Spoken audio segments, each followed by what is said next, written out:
anemias carenciales, ¿no? Que son normalmente anemias premedulares, ¿no? En el que falta el sustrato para poder producir la hemoglobina, ¿no? Yo les había dicho en la clasificación etiopatogénica que hay anemias premedulares, medulares y postmedulares. Hoy vamos a hablar primero de las medulares, que en este caso sería la llamada o mal llamada anemia aplásica, ¿no? Esta es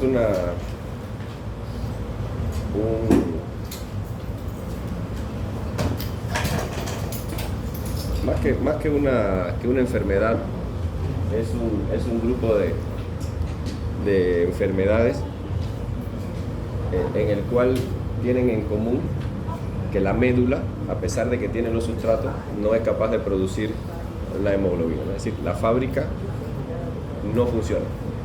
Por mucho que usted le ponga sustrato, no funciona, ¿ya? Ustedes saben que la producción se lleva a cabo en la médula ósea, y la médula ósea está en los huesos, ¿no? Principalmente en esos huesos, en los huesos tártaros. Entonces, cuando deja de producir la médula ósea, no solamente deja de producir glóbulos rojos, sino deja de producir también leucocitos y deja de producir plaquetas, ¿no? Por eso, de manera general, las anemias aplásicas o la hipoplasia medular, que es como se llama también, hipoplasia medular, no es más que una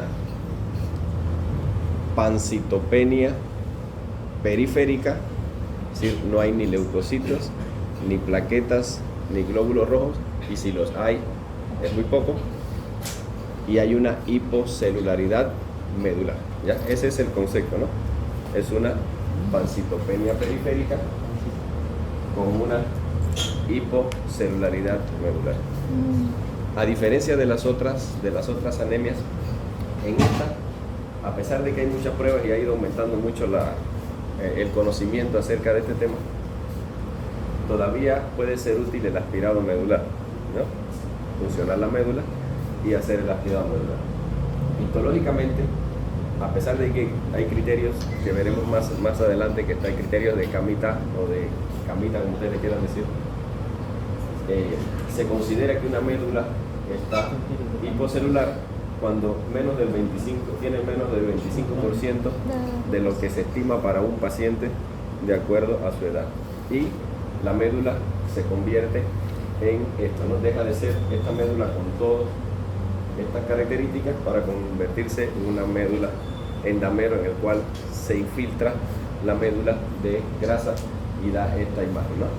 Siempre es bueno saber que hay causas de hipoplasia medular que no forman parte solamente de la anemia, sino que son secundarios a metástasis, secundarias a fibrosis, a granulomatosis, que no son, este no es el caso, ¿no? Serían secundarias. Entonces, por eso, ¿qué es lo que es la anemia aplásica o la hipoplasia medular? Es una pancitopenia periférica con hipocelularidad medular, en el cual se excluyen ¿qué cosas? Los tumores, los granulomas y la fibrosis medular por aumento propiamente de plasmas, ¿no? Cuando ustedes vean las clases de leucemias, principalmente las leucemias agudas, en el caso de las leucemias agudas, existe una proliferación excesiva y no controlada de células inmaduras e incapaces de madurar. Y suben mucho los leucocitos, y al subir los leucocitos, no hay otra opción que bajar las plaquetas y la hemoglobina, ¿no? Este no es el caso, porque puede haber causas de leucemia o características de la leucemia en el cual todo está bajo, que eso es lo que se conoce como leucemia subleucémica, ¿ya? Pero en este caso caen las tres series, ¿ya? Pero se excluye ¿qué cosa? Los tumores, los granulomas y la fibrosis que se puede producir por ocupación, ¿no? Entonces, esta es una enfermedad que no se conoce desde ahora, se conoce de hace mucho. La primera descripción la hizo Paul Ehrlich en 1948 en una mujer embarazada, y de ahí Maté. Ustedes no conocen a Maté, No, pero es lo que me dan deseo de hacerle a ustedes. Pero Maté, hay un libro que es Maté Richet, que está considerado uno de los mejores libros de semiología. Pero como ustedes sí le han enseñado que el libro más importante de semiología es el Argenter, claro. Ustedes no leen esto. Pero este es posiblemente el mejor libro de semiología que hay, es de la escuela francesa Maté Richet. Maté y Richet es otro. Entonces, este Maté también tuvo una participación acá porque describió el origen, ¿qué cosa? Inmune, ¿no? De esta cosa. Esta es una, de manera general, es infrecuente. ¿Por qué? Más frecuentes son las otras que le decía, ¿no? Las tumorales, las granulomatosas, la fibrosis. Esta es una enfermedad en la cual caen las 3 series, pero usted descarta las otras que pueden producirla, ¿no? Entonces, cuando ustedes se encuentren con la caída de las 3 series, lo primero es que ustedes descarten que haya otra enfermedad. Y al final es que se van a quedar con esta. Es una incidencia más o menos entre 2, 4, 5 por cada millón por año. Es mucho más frecuente allá en los chinitos y tiene una distribución bimodal, ¿no? Un primer pico en la adolescencia y la juventud, 15, 25 años, cae y vuelve a subir otra vez alrededor de los 60 años, y acá es inclusiva, no diferencia género, ¿ya? Entonces, eso tienen que tenerlo ustedes presente. Esto que está acá es lo que ustedes le enseñaron en fisiología. Yo sé que han enseñado bien fisiología de la sangre, totalmente, estoy seguro. Sí. Esto es lo que pasa, yo no voy a entrar en eso ahorita, pero ustedes saben que hay un precursor común que es mieloide y un precursor común que es linfoide. De la mieloide hay la serie megacariocítica, los proeritroblastos y los mieloblastos. Acá las plaquetas, acá las glóbulos rojos, ¿ya? Y acá los linfocitos macrófagos. ¿Ya? Entonces ahí hay otros linfocitos también, ¿no? Entonces, esto para ustedes ahorita es importante que ustedes se aprendan este pedacito. Por lo menos si se quieren aprender algo, apréndanse este pedacito. ¿Por qué? Porque cuando vean las anemias, pues va pasando por todo el cuerpo hasta que llegan los reticulocitos y de ahí vienen los, ¿no? Ahorita. Pero cuando se vayan a estudiar las leucemias es muy importante que se estudien esto. Porque en las leucemias agudas, por ejemplo, usted encuentra mieloblastos, muchos blastos, no encuentra esto y ve células. Eso es lo que se llama hiatus leucémico, pero eso lo van a ver con el doctor Macedonio. Entonces, conociendo eso, ¿dónde está el problema?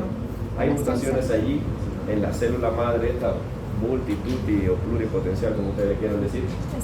Allá arriba está el problema. Entonces puede tener afectación de cualquier tipo de línea, ¿ya? No se produce ni la parte mieloide ni la parte linfoide, y esto generalmente se produce, o la causa más frecuente, como veremos más adelante, son producidas por fármacos, por virus, que estos son los tres pilares en esa destrucción, ¿no? Daño químico y físico de la médula, se ponen a la radiación. Se ve mucho en los pacientes que, por ejemplo, ustedes eran muy jóvenes, yo prácticamente no había nacido, pero en el año 1989 hubo en Chernobyl, por allá en Ucrania, y hubo una explosión de la central electronuclear de Chernobyl, y se puso acá está Hiroshima, Nagasaki, todo eso que todavía aún las personas están sufriendo leucemias y aplasias por radiaciones. Fármacos citotóxicos, generalmente algunos son antimicrobianos, otros son los que se usan para el cáncer, citostáticos, y productos derivados del benceno, que son gasolinas y esto. Hay destrucción inmune, que este es el más frecuente porque hay mecanismos adquiridos que también hay, como les decía en el anterior, hay expansión de linfocitos T, que son citotóxicos, y se produce todo el interferón, la liberación de interferón gamma, el factor de necrosis tumoral, que lo que hacen es producir o interferir o inducir, perdón, a la apoptosis de esa célula madre arriba, ¿no? Y el tercero son defectos genéticos que en realidad yo me imagino que eso se lo van a enseñar en pediatría, no me voy a meter en eso, pero sí les voy a enseñar algunas, ¿no? Como la anemia de Fanconi o de Fanconi, que de esa sí le voy a hablar hoy, o el síndrome de Blackfan Diamond o de Diamond Blackfan, como ustedes le quieran decir. ¿Cuáles son las principales causas? Estas son las más frecuentes, ¿ya? De 10 a 15% son congénitas y aproximadamente entre el 85 y 90% son adquiridas. Ya les decía, la anemia de Fanconi, la hiperatosis congénita, la aplasia medular adquirida y la hemoglobinuria paroxística nocturna o enfermedad de Marchafava-Michelli. ¿Cuál es la más frecuente? La aplasia. La adquirida, ¿ya? Mucho más frecuente que las. Entonces, dentro de las adquiridas, 70% no se sabe muchas veces cuál es la causa, ¿no? Y el 30% es secundario a algunas de las cosas que ya les fui diciendo anteriormente, ¿no? Hay incluso una participación importante con algunos virus que son virus frecuentes, ¿no? A veces, que no son virus tan infrecuentes como el de la hepatitis A, de la hepatitis B, VIH, Epstein-Barr, que veremos posteriormente, ¿no? Entonces, a veces les decía anteriormente, esto puede pasar, que hay una superposición entre la anemia plásica, el síndrome mielodisplásico y la hemoglobinuria paroxística nocturna. Yo no sé, a mí no me toca síndrome mielodisplásico, ¿no? Pero cuando, no sé, no me he fijado. Pero el síndrome mielodisplásico es una enfermedad que está prostituida. Todos los que no saben, todos los que le dan clase a ustedes por ahí que no saben, le ponen al final síndrome mielodisplásico a los pacientes, pero en realidad tienen características que no creo que me toque a mí, pero siempre me ha tocado a mí, pero como yo quería pocas clases nada más, no sé, pero la aplasia medular, hay una destrucción inmune de la célula madre arriba, ¿no? La hemoglobinuria paroxística, lo que hay una expansión clonal, y en el síndrome mielodisplásico hay síndrome. Entonces, ¿qué es lo que coincide? Todos pueden tener hipocelularidad de manera general. Sin embargo, el síndrome mielodisplásico es el que más hipercelularidad tiene. A diferencia de este, tú encuentras células, cualquier célula en anillo, por ejemplo, que hay una, ¿no?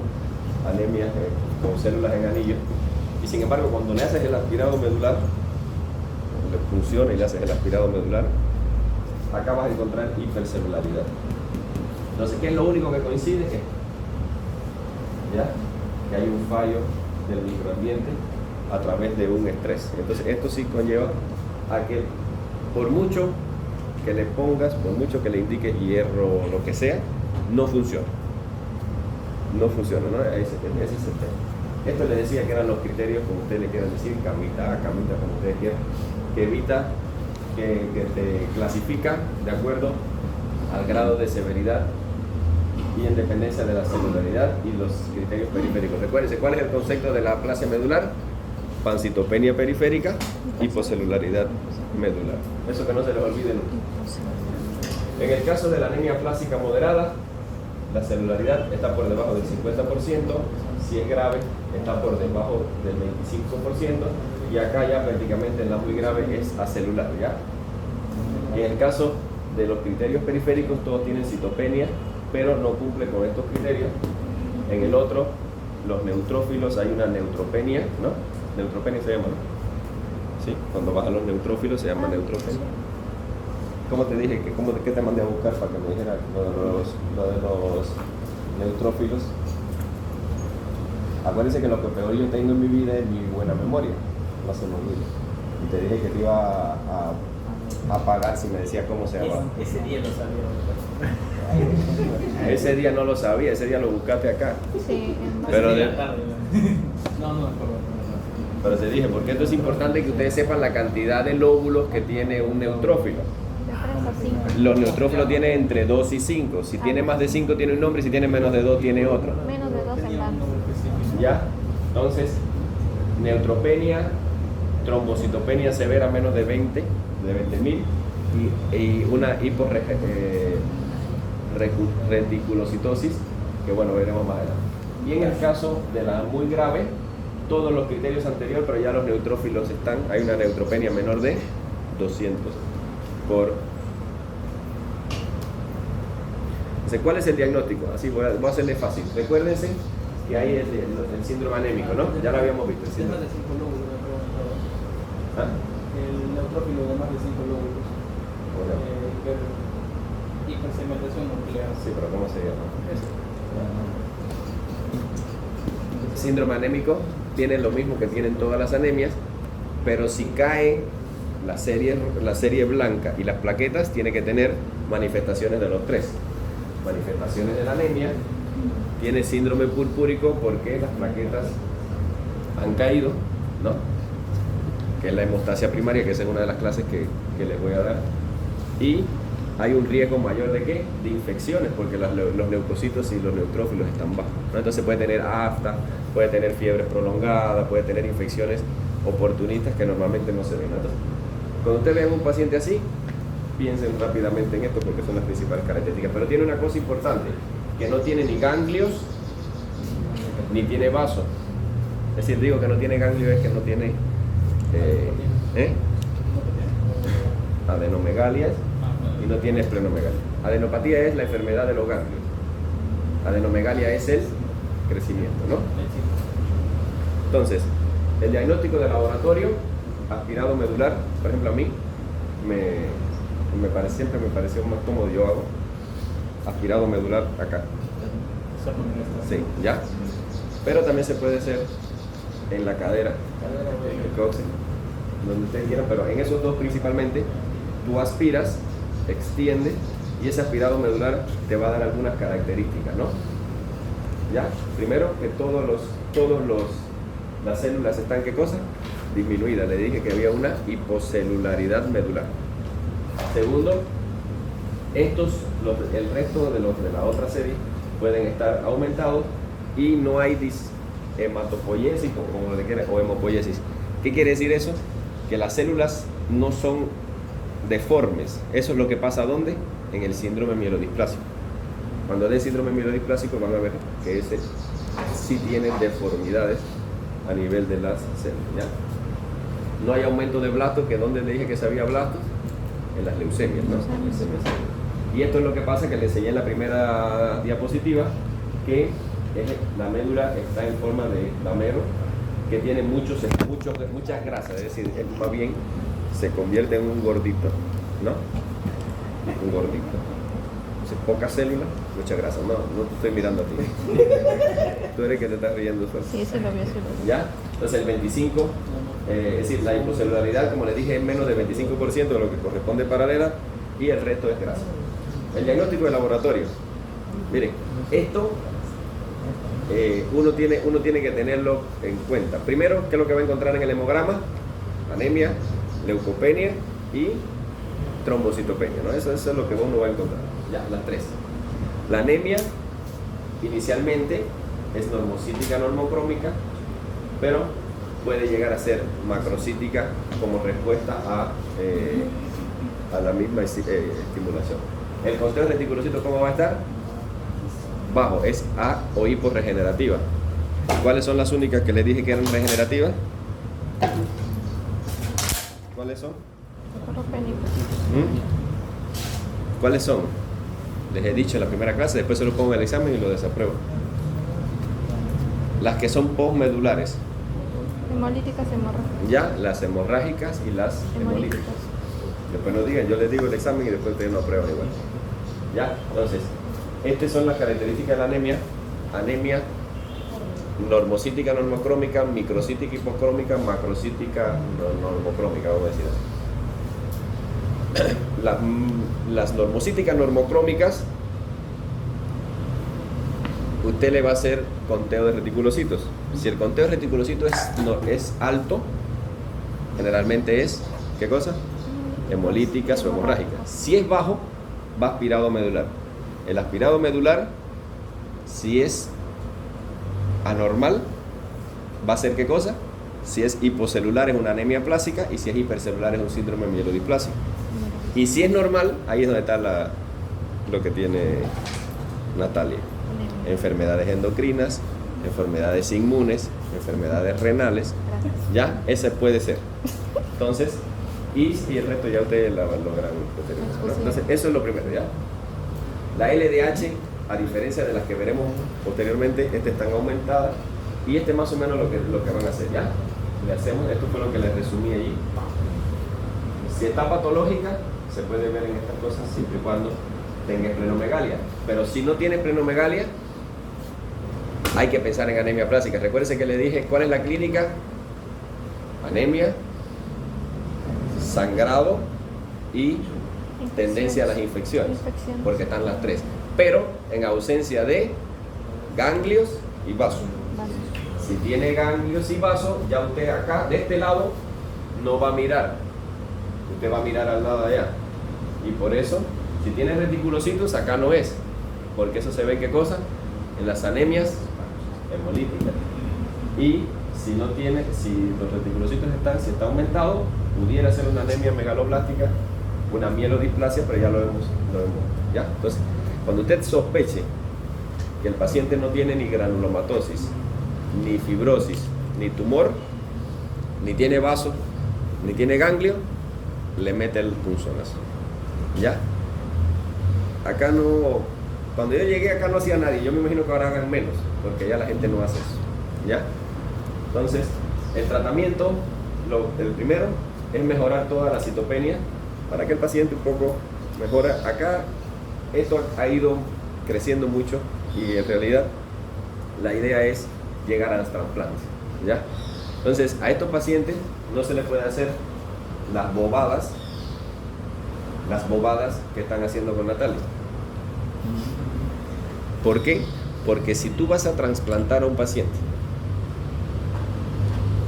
con un paciente compatible y ya lo estás sensibilizando de otra forma, poniéndole transfusiones, es decir, ya el paciente va a estar sensibilizado y cuando le hagas el trasplante lo va a rechazar, ¿ya? Entonces, en estos pacientes no se transfunde así con total tranquilidad. Hay que tener en cuenta eso, porque después, al final, no vas a lograr salvarlo, ¿no? Entonces, acá, eliminar la causa siempre y cuando se conoce. Recuérdense que la mayoría son ¿qué cosas? Adquiridas, y dentro de la mayoría de las adquiridas son ¿qué cosas? Idiopáticas. Pero uno tiene que buscar fármacos, tiene que buscar radiaciones, tiene que buscar infecciones, tiene que buscarla hasta el cansancio, ¿no? Segundo, el tratamiento siempre va a ser corregir todo lo que es consecuencia del déficit, ¿no? De la anemia, de la trombocitopenia y de la leucopenia. Tratarlo, así, ¿no? Entonces, tú puedes transfundir hematíes, plaquetas y ponerle antimicrobiano, que son las tres cosas que están fallando, pero siempre que hay que tener mucho cuidado, ¿no? Entonces, puedes hacer terapia transfusional en caso de que se infecte, tratarlo. En algunos pacientes veremos posteriormente factores de crecimiento, andrógenos y los quelantes de hierro para que no. Porque cuando a este paciente tú le pones muchas transfusiones, ese hierro se va a depositar. El hierro no siempre es bueno, ¿ya? Entonces nosotros tenemos costumbre de ¿qué? Transfunde. Y ese hierro cuando no se utiliza, ¿qué es lo que les expliqué? Se va ¿a dónde? A los depósitos, a los lugares. Y en vez de tener una ferropenia, tiene ¿qué cosa? Una hemosiderosis que al final puede ser tan malo como el mismo, ¿ya? Entonces, como les decía, la terapia transfusional hay que tener mucho cuidado porque produce inmunizaciones, ¿no? Produce sensibilización y entonces hay que hacerlo filtradas o irradiadas, principalmente en aquellos pacientes que son candidatos ¿a qué? A trasplante. Recuerden, paciente con anemia plástica, mucho cuidado porque la idea siempre es que pueda ser candidato ¿a qué? A un trasplante de médula, ¿ya? Ese es el que le salva, porque si no, al final, entonces, esto es importante, ¿no? Evitar que te donen los familiares, porque si te voy a trasplantar tiene que ser un familiar tuyo o alguien que sea totalmente compatible. Y si yo te pongo, ya va a ser sensibilizado. Cuando te ponga la médula, la va rechazar. No debo rechazar. Mantener la hemoglobina siempre y cuando el paciente se sienta bien. Hemos visto en la clase anterior que no se transfunde en cifras, sino se transfunde clínica, ¿ya? Entonces, mientras que el paciente se sienta bien, puede ponerlo en 8, 9, lo que sea. No es necesario que llegue a 16, ni 15, ni 13 ya. Y esto son medicamentos que son, ¿qué cosa? Antídotos. Ustedes que ya dieron farmacología, Claro. sí, ¿no? Y que Fautor por vago ha quitado el capítulo de enfermedades por agentes físicas y químicas que yo en 2017 puse en el sílabo. Ustedes ya no van a saber nada de intoxicación. Claro, cuando yo hice el sílabo en el 2016, que yo empecé a ser el coordinador de medicina, yo puse ese capítulo. Pero entre Fautor y Terrones, par de vagos lo han quitado. No sé si era por vago o porque no saben, pero las han quitado. Voy a editar esa parte. Y entonces ustedes se están perdiendo la posibilidad de ver esas enfermedades que son las intoxicaciones, que no la van a ver en más ningún lugar de la carrera. ¿Ya? Porque Solo son- en medicina legal lo van a ver cuando esté muerto allá cuando se murió. ¿Por qué ¿Ya? solo? Entonces, de qué se murió no sé, pero está muerto. El objetivo es que está. No lleve ese tema. ¿Ya? No, pero de verdad, ese estaba en el sílabo, yo mismo lo puse. Por 10 años. Yo me he tomado el trabajo de poner. Era No. la última unidad de este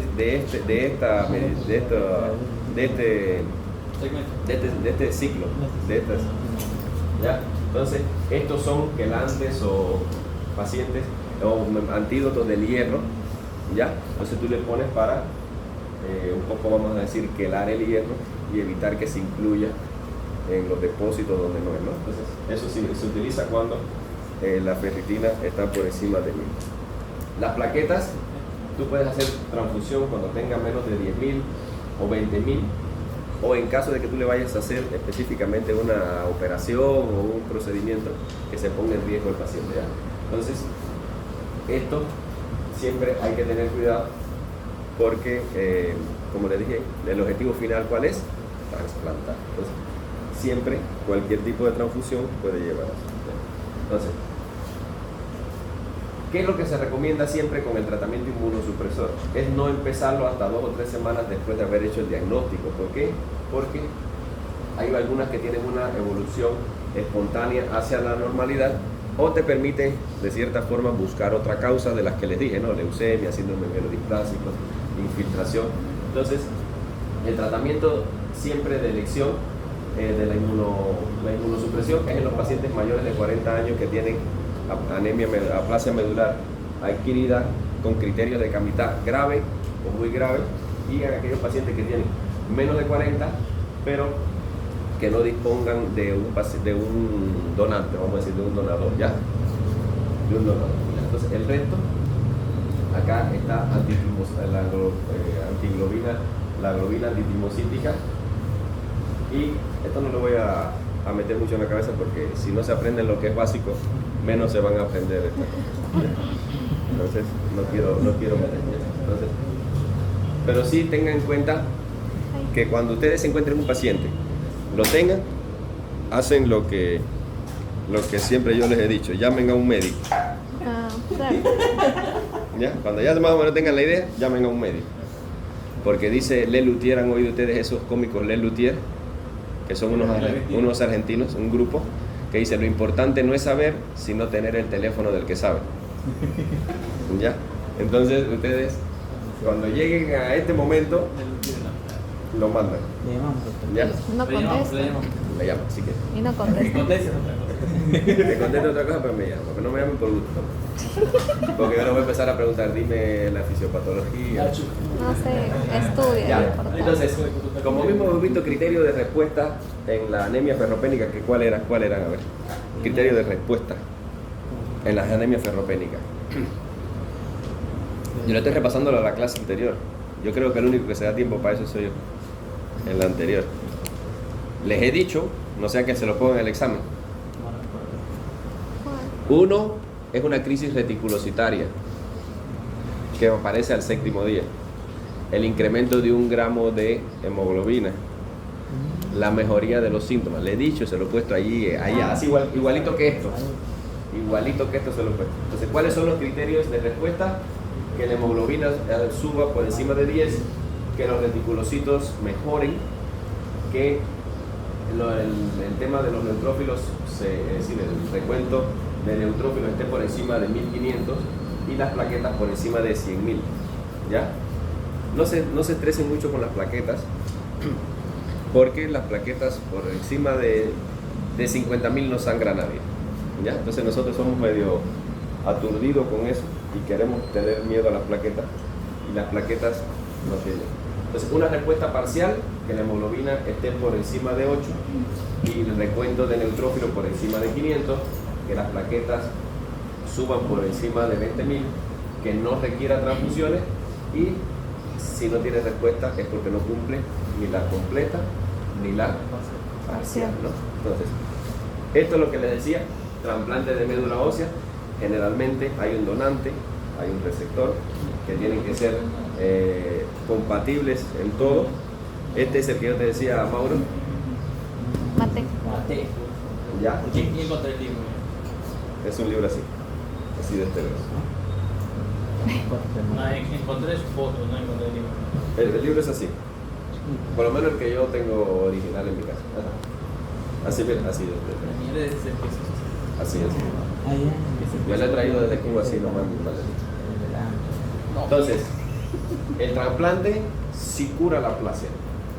Se realizan generalmente con un hermano, por eso hay que evitar las donaciones o las transfusiones en hermanos. Son receptores jóvenes y tienen una supervivencia buena, entre el 70 al 80%, y los mejores resultados están en ¿quién? En los niños. Entonces, eso, ténganlo presente. ¿Cuál es el final de la anemia aplásica? 1, diagnosticarla. ¿Ya? Por clínica, por exámenes, y después hacer todo bien para poder llegar a esto. Porque dice ahí arriba, ¿qué cosa? Cura. No es que la mejora, sino que la cura. Y al curarla, bueno, ya ustedes saben. Entonces, algunas variantes, rapidito así nada más. A la anemia de Fanconi, ¿se acuerdan? Allá en la segunda o tercera diapositiva, es una anemia hereditaria, ¿ya? Que es un síndrome en el cual hay una fragilidad cromosómica, que es multigénico, autosómico, recesivo, y se caracteriza por estas tres cositas: malformaciones congénitas a diferentes lugares, insuficiencia medular progresiva y tendencia a enfermedades malignas como la leucemia no linfoblástica, como se llamaba antiguamente, y algunos tumores sólidos. Este es el hombre, Guido Fanconi, y generalmente es en niños que se produce, es congénita, ¿no? Y estos son los lugares que obviamente, esto yo no tengo ninguna intención que ustedes se lo aprendan ahorita, porque para mí, como ustedes tienen una buena formación, se la debieron haber aprendido en genética. Claro. ¿No? Claro. Sí, claro. Yo me acuerdo que uno de los cursos más complicado que yo tuve en la carrera fue genética. Tanto es así que tengo mi libro de genética de la Universidad de acá. Así tengo. Me dio mi profesora Hilde Elena. Me ha regalado. Entonces, esto ustedes se lo debieron aprender. No se preocupen, no lo voy a poner en el examen, pero sepan que hay alteraciones de ese tipo, ¿ya? Le voy a tachar. Ya estas son algunas de las anomalías, miren. Anomalías. Aquí están los criterios, los porcentajes. ¿Ya? Esto ustedes como hablan inglés. Ya, hay varias. Pero lo más importante es que usted le haga, ¿qué cosa? Una prueba de fragilidad osmótica, que si es negativo, acá no pasa más nada, se queda allí. Pero si es positivo, sí hay que seguir haciendo otros exámenes para un poco de hacer el diagnóstico, ¿no? Esta, como les digo, no quiero profundizar mucho, porque yo me imagino que en pediatría les van a dar esto. A mí me lo dieron en embriología. Ya fue. Claro, porque son enfermedades que tienen malformaciones congénitas. Entonces me dieron en embriología y una parte en genética. Cuando yo llegué a semiología, ya todo esto me habían dado, porque yo les digo que había aplicación clínica desde las ciencias básicas. Entonces ya tú te sabías por lo menos esta parte y te era más fácil inventártela. Como los exámenes eran orales, era más fácil inventarte cualquier cosa, ¿eh? Tú hablabas lo que se te ocurriera aunque fuera del primer año, porque te permitían hablar cualquier cosa. Ya, el síndrome de Blackfan Diamond o de Diamond Blackfan, esta es la única que es una anemia, una aplasia pura de células rojas. Acá casi nunca se afectan los glóbulos rojos y los blancos y las plaquetas, y es lo que se conoce como una eritropoiesis imperfecta, ¿eh? Acá, a nivel de la célula madre eritropoyética, está el defecto y se produce generalmente porque no tienen una buena respuesta a qué cosa, a la eritropoyetina. Entonces, por eso es que no funciona. Por mucha eritropoyetina que tú le pongas, no va a funcionar. Estos son criterios que te ayudan un poco a organizar, ¿ya? Entonces, esto lo describió este tipo en el 38. Igual es en niñitos menos de un año, generalmente por una mutación, y el problema está en el 25% en un cromosoma que envuelve el gen relacionado con la proteína ribosoma. Estos son los criterios: anemia macrocítica normocrómica en el primer año de vida, reticulocitopenia, es decir, es que regenerativa, es decir, los reticulocitos están bajos. La médula ósea es normocelular, pero tiene un déficit específico de precursores eritroides, por eso es que una anemia es una aplasia pura de células rojas. Los leucocitos y las plaquetas están normales, y estos son otros criterios que son las mutaciones. Y bueno, los otros que están los mismos que van a ver: hemoglobina fetal elevada. ¿Cuál es la hemoglobina fetal? 19. No, ¿qué contiene? ¿Para qué le voy a preguntar eso? Este es más o menos, y el tratamiento son esteroides y transfusiones sanguíneas. Le voy a poner solamente esto acá para que lo vean, pero está la hemoglobinuria paroxística nocturna o enfermedad de Marchapava-Michelli, que es una enfermedad recontra rara, que la vamos a ver en las anemias hemolíticas, en el cual hay una hemólisis o los glóbulos rojos se descomponen porque hay un trastorno de ¿qué? De la membrana. Y al haber un trastorno en la membrana, ya ustedes saben lo que pasa con la membrana. ¿Ya?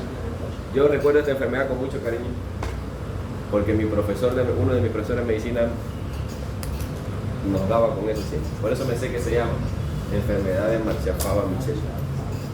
¿Ya? En 1882, por eso he querido poner ahí, es no maligna. ¿Y cuáles son las principales manifestaciones? La hemólisis, ¿cuál es las características de la anemia hemolítica? Que es la clase que voy a dar ahorita terminando esta. ¿Cuál es la triada de 3 de las anemias hemolíticas? Eso se lo he dado en semiología. Yo el que debería tener Alzheimer soy yo, y son ustedes los que tienen. Yo tengo demencia senil, pero ustedes tienen Alzheimer. Ustedes deberían acordarse. Tiene una triada, y las triadas todas son de 3. Anemia, ictericia flavínica y esplenomegalia. Episodios de hemoglobinuria no es hematuria, es hemoglobinuria, ¿ya? Que son cosas diferentes. Leucopenia o trombocitopenia, que depende del grado de variabilidad, pero esto es lo que hace diferente. El tipo tiene trombocitopenia, pero tiene ¿qué cosa? Tendencia a las trombosis. Y ya veremos por qué. Como todas las hemólisis tienen tendencia a las trombosis. ¿Por qué? Porque se apelotonan todos los tejidos. Entonces, para que haya eso, tiene que haber 2 problemas: una mutación en el gen XGPI-A en una o más células hematopoyéticas, y un microambiente medular que sea hipoplásico, como el que hemos visto, ¿ya? Entonces, este más bien viene siendo un problema, es una oportunista, ¿no? Entonces, el tema acá es que al coexistir ambos factores pueden proliferar todos esos clones. No les voy a hacer mucho problema, pero revisen. Yo los miro a ustedes y yo les veo con una expectativa diferente a la que tenía yo. A mí, cuando mi maestro me estaba dando clase, que no era así, era con una tiza y una pizarra, toda feísima. Ya. Rayaba y cuando hacía así la tiza era dura, rayaba, borraba y se quedaba la raya. Pero yo estaba atento a lo que mi maestro me estaba enseñando. Y después me lo tenía que estudiar porque mi maestro lo primero que hacía es lo que yo le hago, pero sin evaluar, me evaluaba. A la otra clase, él te preguntaba y te evaluaba. ¿Ya? Entonces, esto a mí me parecía espectacular, porque no es Amasifuen Chupingawa, es Machapaba Micheli. Entonces yo quería saber quién era ese tipo, ¿no? Entonces a mí me llamó la atención y yo me lo quería leer. Entonces para ustedes ni les interesa eso, pero a mí sí. Esos neutrófilos, te lo voy a decir por única vez y para que nunca se te olvide que he sido el primero y único hombre en tu vida que te va a decir esto. Claro. Se llama Pleiocariocito de Pitaluga. De Pitaluga. Pitaluga no lo vas a encontrar porque eso solamente yo sé dónde lo he encontrado. ¿Y el que tiene menos? Pitaluga. Ese se lo baja para la otra clase. No. Ya el que tiene menos, búsquelo. Pero el Pleiocariocito de Pitaluga. ¿Ya? En banda. Puedes poner allí que tampoco lo vas a encontrar. Ya, hemos acabado esta clase. ¿Ya?